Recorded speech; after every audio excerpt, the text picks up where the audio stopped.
right, Julian, thank you very much for inviting me. We've been a part of IIF for a number of times, and we have made great progress. And today I want to talk about innovative battery technology that we're made in Germany and that we're doing. And we are planning to build a ceramic solid-state battery. And as you all know, solid-state batteries are non-flammable. It's a sodium, like salt chloride battery. And these grid batteries have a huge market. It is, even Elon Musk said that Tesla Megapack may be bigger than even the Tesla car. And today I want to prove to you that the best battery that will be in the market is this battery, because it's inexpensive, it's green, it has local supplies, and has no critical materials. That we are at the right time, at the right market. You can also see our share price has really gone many times up, and we are now above 10 euro. So there is a reason. We have a qualified board. I don't want to waste time on this, but we are qualified in terms of political connection, industry connection, and finance connection. And present structure in our group is that Altech Advanced Materials is together with Altech Batteries in Australia, and all the assets are owned 25-75%.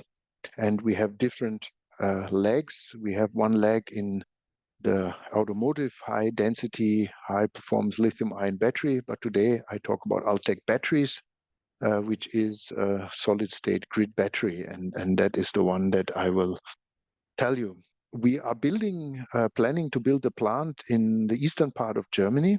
It is really the hotspot or the gravity where all this know-how and technology is happening in Europe. CATL is there, Mercedes will be there, Porsche is there, BASF is there for cathode material, and many, many others within a small vicinity. We have bought the land. We are ready there. And first, I want to explain to you what are these batteries used for.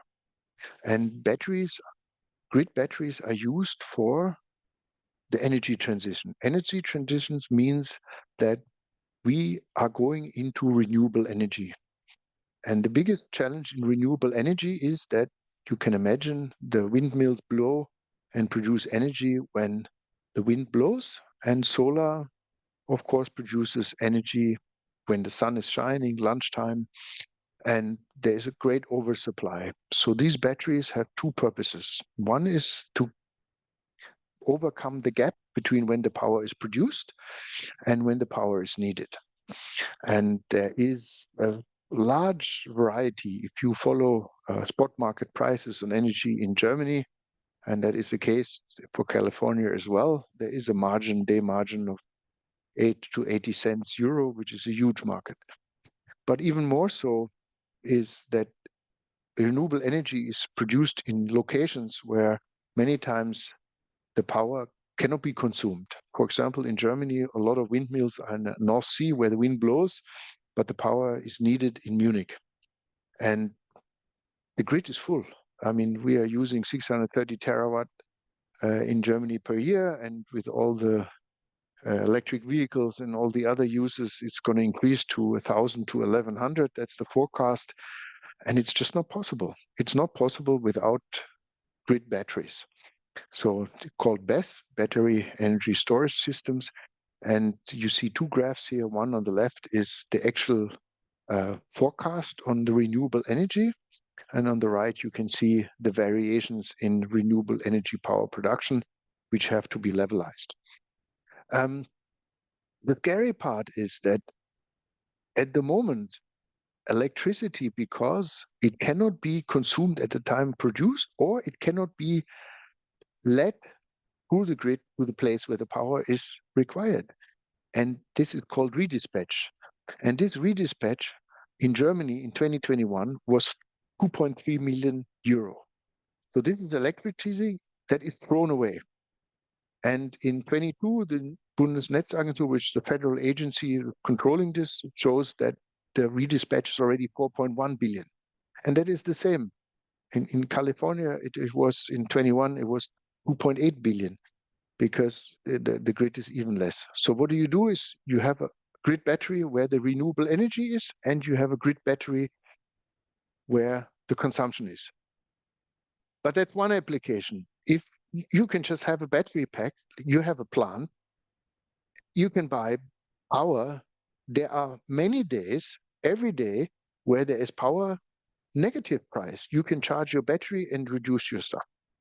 So the grid, everybody says, I'm going to build grid, I'm going to build cable.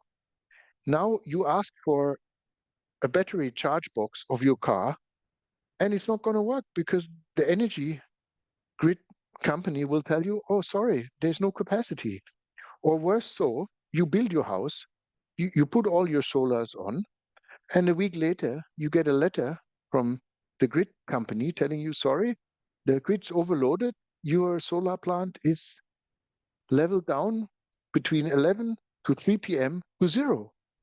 And that's a fact, and that's legal, and that's what's happening. And this, for example, is an arbitrage. This is a normal Euro spot market price. So this is 1st of January, this is 50th of August. Here you can see energy prices are negative. And then they go to 60 cents, and then they go down. And so this market is a market where not only the producer is green or whatever, we all want to go into a market where there is money to be made. And the product that we make, or anybody will make, is a product that will make money. So there is a huge supply gap for years to come on these batteries. And there is a battery for every usage.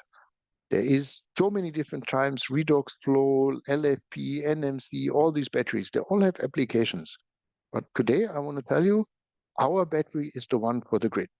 And that the market is huge. You can go around, Frost Sullivan, McKinsey, all this, they have different expectations, 600 billion, 620 billion, 650 billion.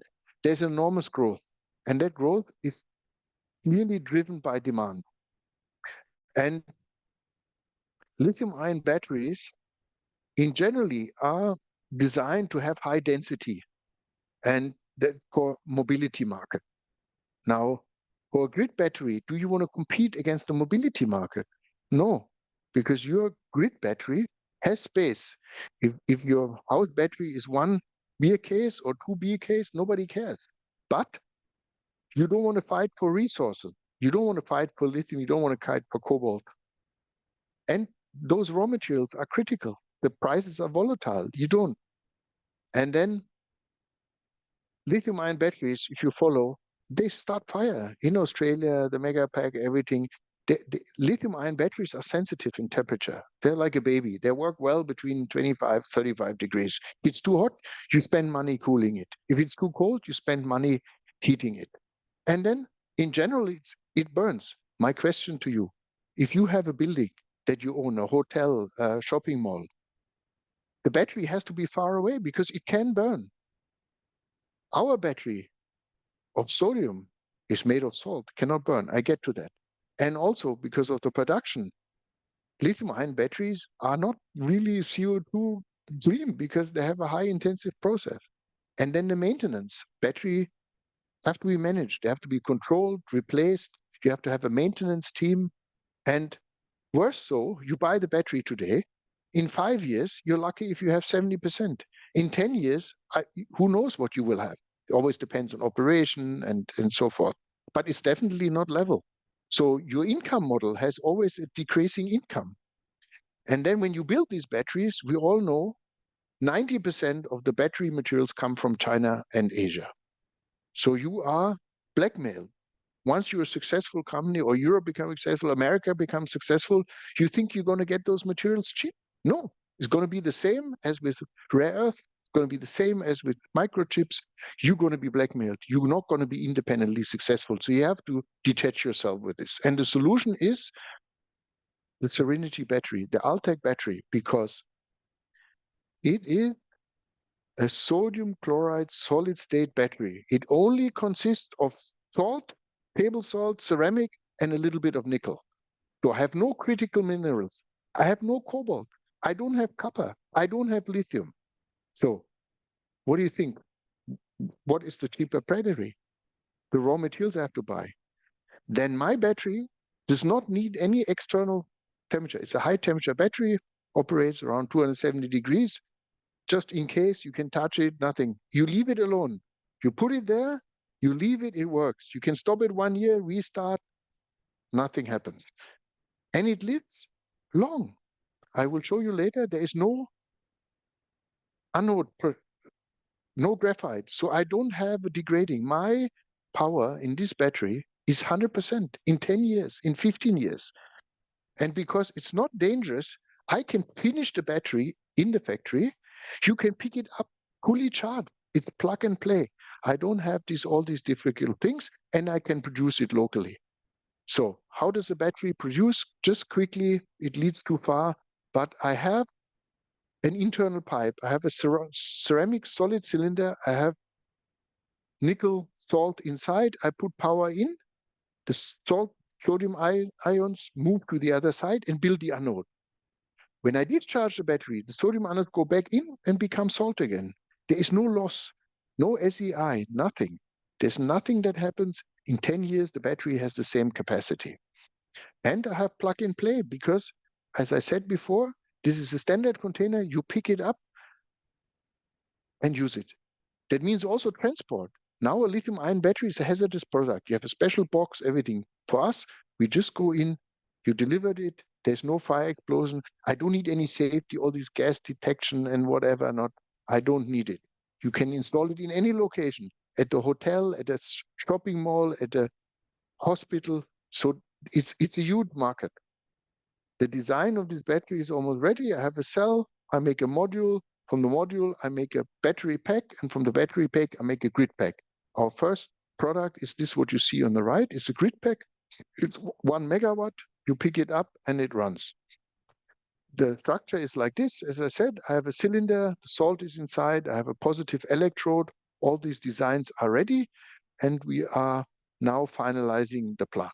Then you have 48 cells that make one module. It's a normal 19-inch type rack. You slide it inside. We put 5 of these modules in a battery pack, which looks like this. And you put a hood around, and that's it. And then it looks like this because, as I said, the battery operates at a high temperature inside.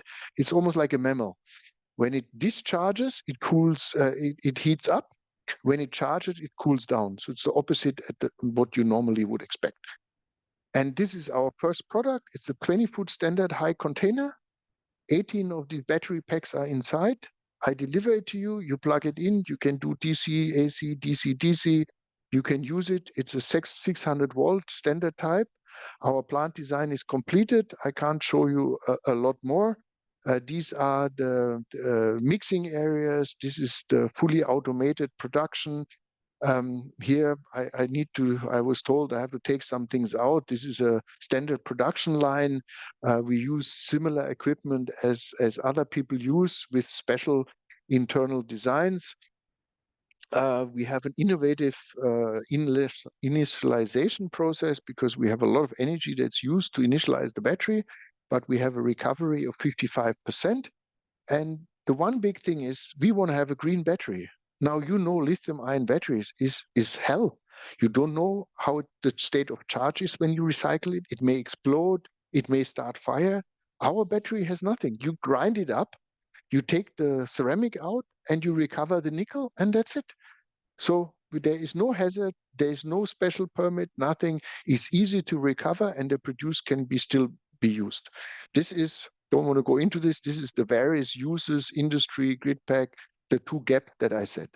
Now, these are available studies that prove that our battery does not decline in capacity through cycle time. And when you are a user, you buy a battery, you make money with this battery, you have to have the capacity because that's what you're selling. That's what you're making money with. And that battery goes through. Now, there is all applications that you have. You have redox flow, vanadium, ion, bioelectrical. You have the benchmark Tesla Megapack 2, LFP. But and then you have the sodium ion. The Japanese have a very weak grid, so they use a lot of different types of energies. But because of the products in our battery, it is by far the best battery, long lasting. And when a buyer make a purchase decision is not what the battery costs. Yes, of course, it's important. Some people say it's 200, 400, 500, 1,000. And then at the end of the day, there's so many things that there is no real comparison, because people do not compare apple with apple. But what we can compare is that you can do these charges and totalize the total cost, and how much does it cost for me to store a kilowatt of power. And it's proven our battery, because you can have 1.8, 2, 3 charges per day, and at the same energy, our levelized costs are estimated at 6 cents. That's half of the price of any known battery today. And that is the product that we're making. It is the best grid battery. Why? Because it has the lowest levelized cost of storage, for sure. And with the increase in production, our unit rate will go down. But even then, there is a gazillion applications where only our battery is possible, because it's not flammable. You can throw it in the fire. There's nothing that can burn. There's no oxide inside. There's no electrolyte. Nothing can burn. That means you have a location, you can put the battery at the gas station, which now you can't. They need to be at least 200 yards in distance, otherwise you won't get a permit. This battery you can put there. The solid state battery, so there is no decline. It only consists of ceramic and nickel. It has an extreme long service life. There are batteries with a similar chemistry, not as potent, not as thing. They run since the 80s. We don't really know how long they run. But we are planning at the moment at a battery life between 15 to 20 years. And there will be other connectors that fail, and there will be a battery. But even if you just calculate with 15 years, I told you the levelized costs of storage are 50% of any known competitor today. Then you put a Tesla Megapack in the desert of California, the surface temperature outside many times exceeds 70 degrees Celsius. Now, you need to cool that battery or switch it off. So there's sometimes 30, sometimes more, 30 to 50% of the energy you need to run aircon, fans, everything. And these things are failing. Sometimes the fire starts with the aircon, with the fan. You need to change all these things. We don't have that. So if we don't have all these failures, you don't need any maintenance. You put the bloody thing there and wait for it to happen. So it's practically maintenance free. And last but not least, in a cycle economy, I have to take this battery back. I want to take this battery back because the recycling we are building now as well, or we will build, is easy. And I recover everything. I can use the nickel again. Yeah, of course I have to clean it again and everything, but it's 100% recycled. And there's no danger. There's no critical thing. I don't need thermal. I don't need to melt it. I don't have to digest it like with all the other products. So clearly, it is the best battery. This is a view of the plant. I originally thought I want to show you more of the plant, but I was told by IP I'm not allowed to do so. But this is the plant, how it's planned to start to build next year. And with these competitive advantages, we will be coming out with a DFS momentarily. We are working on the final. Design is finished. Equipment is finished. Just to give you an example, all the suppliers, our BMS is IIF, which is Volkswagen. All the automation material is the same that Northvolt or Freyr would use. I mean, we're not taking any shortcuts or trying to be super smart. It's the fundamentals which are good. And now we are putting this battery into industrial production. And is there a risk? No. I have the batteries here. You come and see me in Germany. You can see the battery. You can plug it in. You can manage it. It is absolutely ready. Now we just have to get into industrial production, make sure we don't have a lot of yield loss in the startup, and then we're ready to go. Our first plant will be 100 megawatt hours. And after that, we're going to go into gigafactories. And our focus at the moment is Europe, because here there is a huge demand and there's a necessity, so there are grants available. It's just the right place, and that's also why our share price has gone so high. We are fully funded until the time that we go investment decision and then go for the funding of the plant. The plant funding, since I have a little bit of time, is a three-legged funding. One is equity, 30%, 30% are grants, and 30% are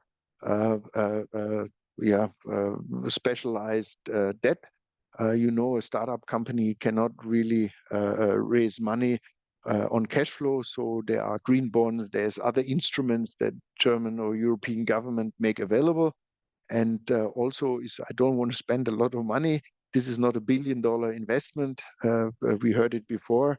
Our plan is to spend 150 to 200 million euro, and then we're off running. And we have started with the gigafactory design, but we will not start financing a gigafactory unless we can prove to you and to the market and to our clients that the 100 megawatt hour first line is running well.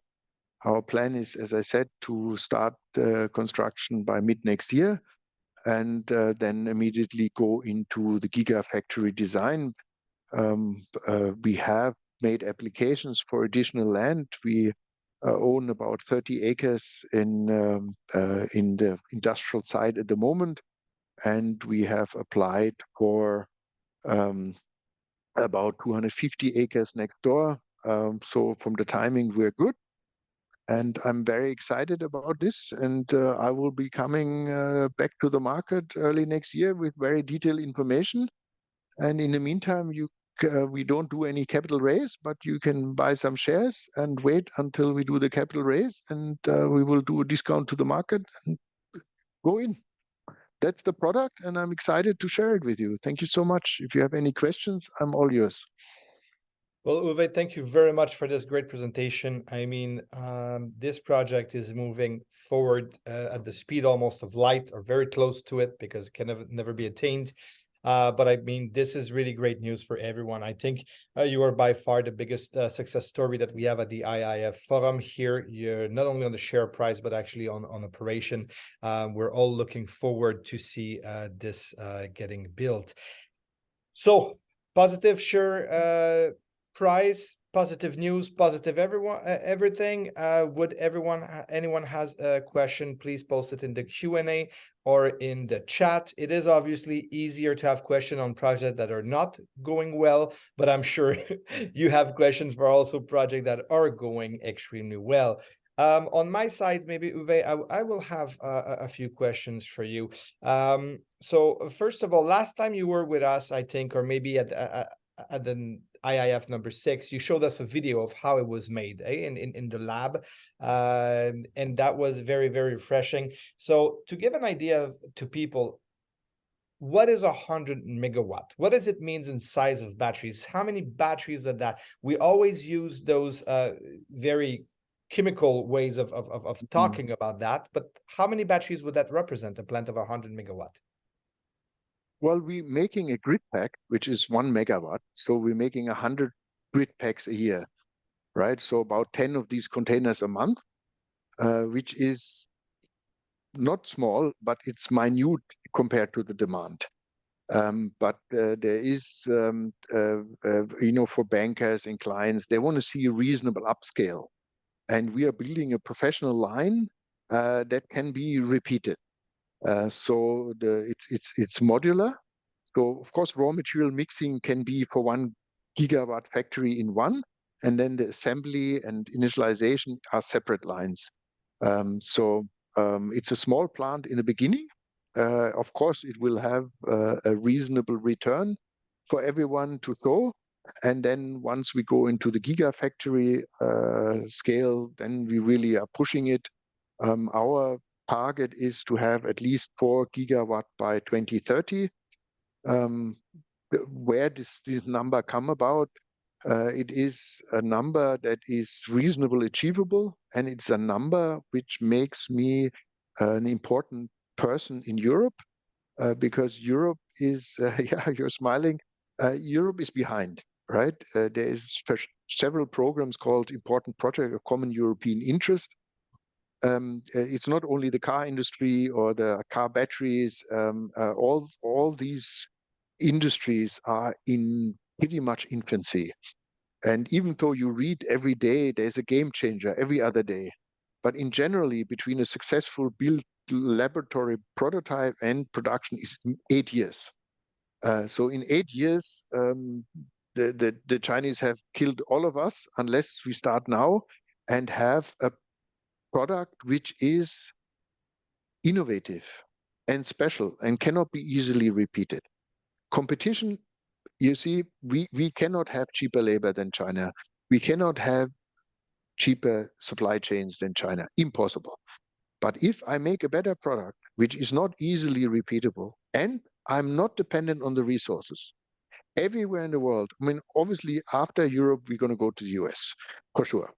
But now I'm not big enough. Yeah? If you go in US, you go funding. We were on a roadshow in California. I was on a roadshow in February in New York. Everybody wanted to give me 100 million. I said, well, I can't spend 100 million. I don't want your 100 million now because I want to be bigger first. I don't want to sell my company now. So, or it's not mine, but I mean, we have, of course, major shareholders which are very interested and believe in our product, and we will bring this about. And that is the story. Well, I think this is what a great story is. Actually, Europe needs more innovation, needs to be more competitive on the international market, both with products, with manufacturing plant, and so on. As you discussed, obviously, if you can take commodities out of the equation, then that solves already a lot of the problems. One more question. Maybe one thing before you carry on. One important thing is because we have an important product. We have, just to let you know, we have made most of permit applications already. And we will finalize all applications, including BIMSCH, which is the Federal Emission Act, which is a huge application. And this can take years. And we are almost there. And we believe we will have all permits by end of first quarter. And that is phenomenal because normally these permits take a huge time. And if the success story is Tesla, the plant being built in 2.5 years, less than 3, but they start building without a permit. I can't do that. I'm not big enough. I can't take that. I can't tell you I'm going to spend 200 million and maybe it will never be permitted. But that's why we are working closely. We have an interministerial committee in Saxony that is only for us and helps us with all these permits. We help them. It's a lot of work, but we have a team. We put all the papers together. You need something, I give it to you. And that is shows the commitment and support that we achieve here. And that's why our first plant is in the eastern part of Germany. Perfect. So Uwe, yeah, Saxony is actually doing a lot on the commodity side also with other companies and manufacturing plant. Really want to get it out there. So good job on their part. One question from Oliver: are there still main buyers which showed interest or showed they would like to finance the project? What do you think? Of course. We will start with utility companies. We only need 2-3 clients. We will pre-sell all our production for the first 3 years. When the time is right, we will go into the market. But now, of course, I cannot disclose any of these negotiations. I can understand that. Well, for sure, that was extremely interesting, Uwe. We're always happy to follow the success of your company, how it's going, and we wish you the best of luck in the near future. And looking forward to have you once more at the IIF in the next time when you have other positive news to show us. Thank you so much for having me.